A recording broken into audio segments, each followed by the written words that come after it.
If you're a Christian and you want to come at me with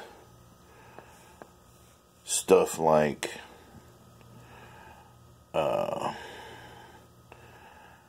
evolution doubting and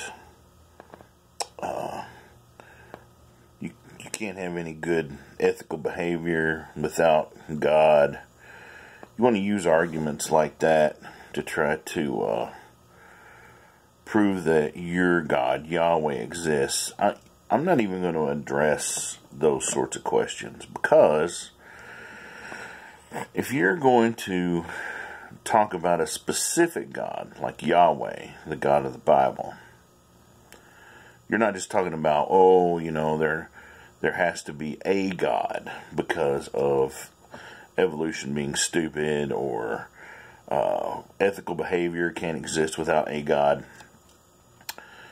And those are arguments. That's some of the stuff you get into when you're just talking about whether a God exists. But if you're actually making the claim that the God that exists is Yahweh, the God of the Bible, the very first thing you have to deal with are the very specific claims that are made in the Bible.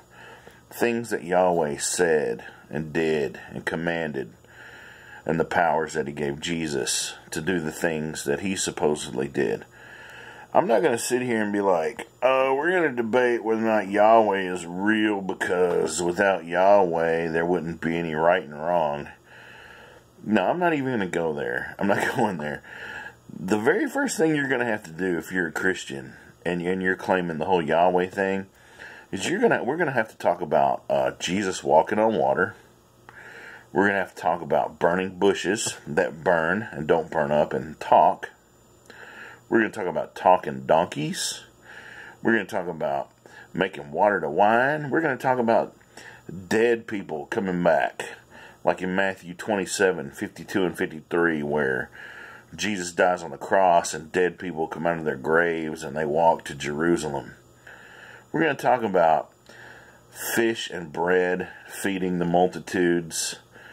We're going to talk about parting the Red Sea and walking across dry land. We're going to talk about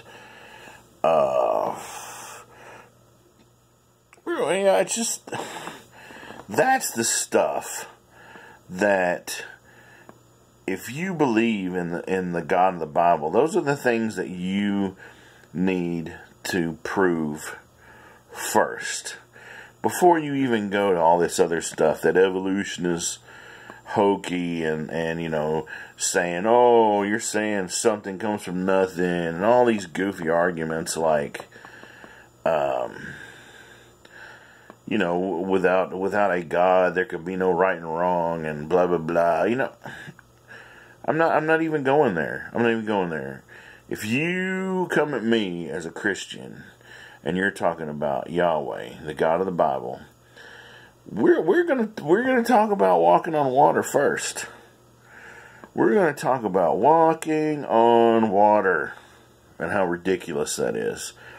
For me, it's those things that instantly prove to me that the Bible is mythology. Now, whether or not there's another God out there, there's some sort of maybe a deist type thing, maybe sort of, that's a whole different debate, in my opinion. But when you're talking about Yahweh, that guy, the Bible gives plenty of examples of what he said and what he did and what he supported. Those are the issues that I will address with you first. Alright? What do you think?